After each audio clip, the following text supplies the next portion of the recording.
现在我们来做开机前的准备。那开机前呢，我们要确认气化瓶里面是否有麻醉药。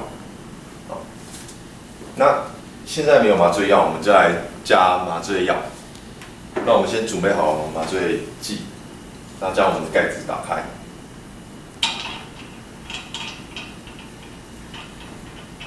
先将我们盖子放在旁边。那可以看一下我们气化瓶中间有一个小的卡榫。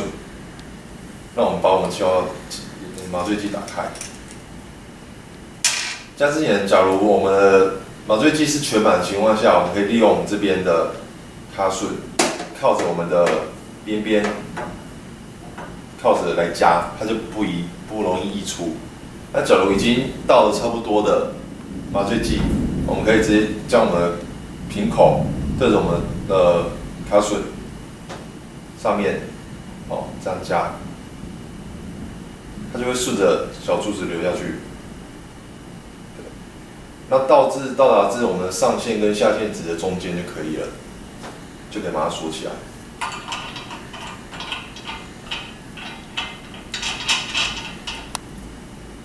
好，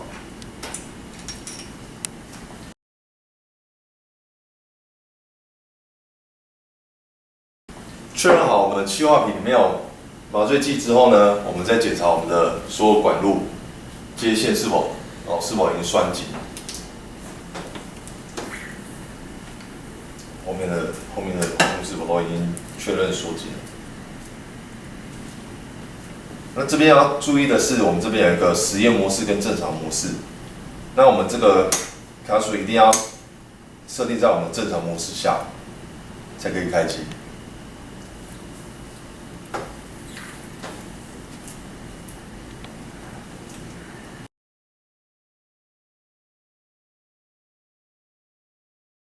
接下来我们再确认我们的钢瓶里面是否有氧气。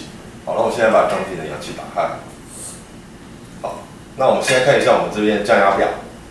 降压表呢，我们靠近这边的表头呢是属于我们钢瓶里面的压力，靠近机器端这边的表头呢是属于输出的我们的氧气压力是多少。好，确认有氧气之后呢，我们就可以准备来开机了。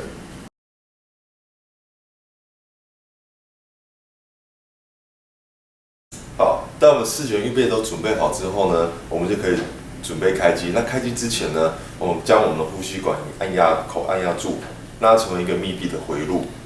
按压住密闭回路之后，我们长按我们开机键2秒开机。开机之后呢，进入我们 Flash 画面可以按压飞梭旋钮，让它里面的压力平均化。之后进入我们自检模式，第一个是我们输入电压。第二个是我们钢瓶进来的压力，那第3跟第4个自检模式呢是确认我们回路是否正常。那全部都正常之后呢，就会进入我们的操作画面。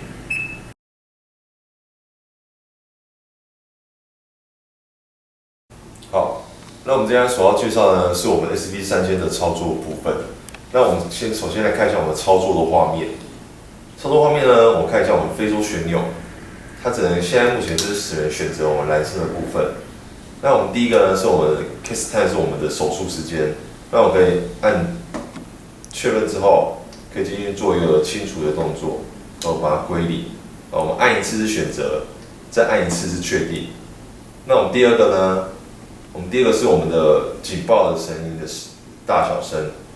按下去之后就可以去选择它警报声音的大小声。再按一次就确定。再来是我们第3个的部分，是我们萤幕的亮度大小，可以自己选择。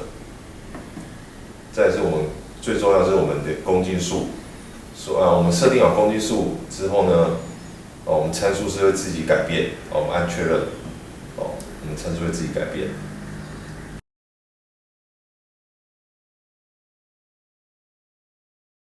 那当我们公斤数设定好之后呢，我们就可以按 Start Run。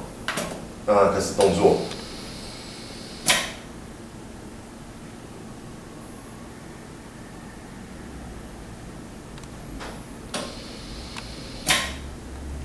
那我们此时我们游标就会跑到我们黄色的部分，那我们飞梭旋钮呢就可以去控制我们的黄色部分的参数去设定。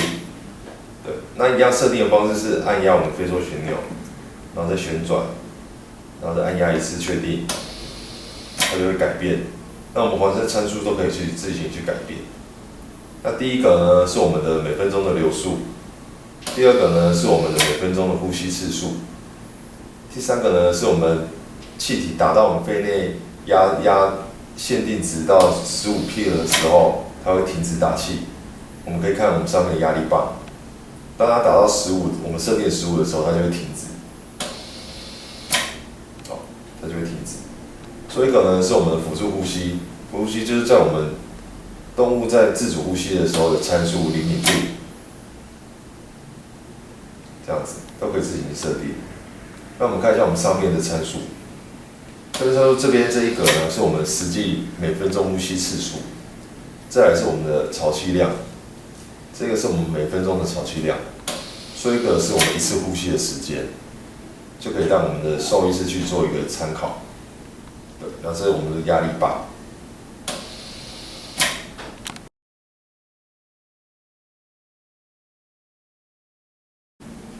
那我们这边参数都知道之后呢，我们这个有几个我们比较常使用的按钮。那这次我们一一做介绍。第一个 feel hold 的部分，我们常压着不放呢，它会维持在我们的所设定的压力最高峰。好，你可以看我们的肺内压就一直维持住，放开它就会恢复。那第二个呢 ，breathe 就我们的手改成全部都是手动呼吸。当你按压着的时候，它就一直不断的做呼吸的动作。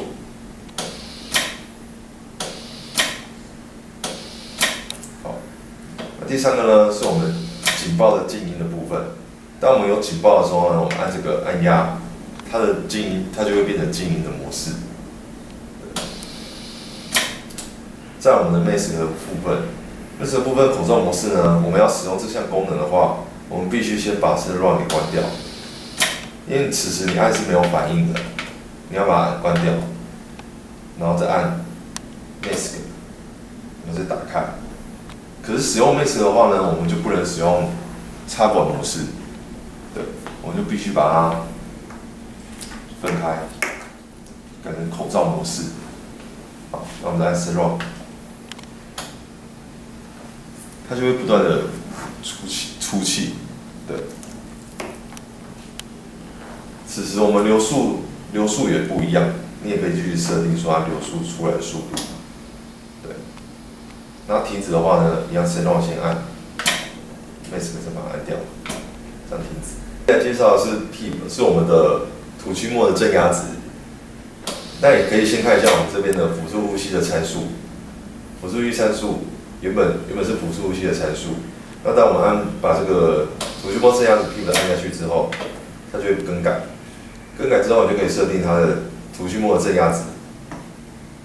那你看一下，我们压力棒呢，它会维持在4的部分。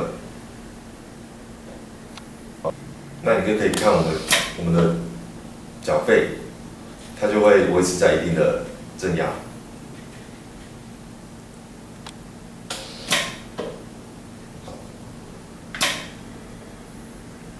这是所有的按钮介绍。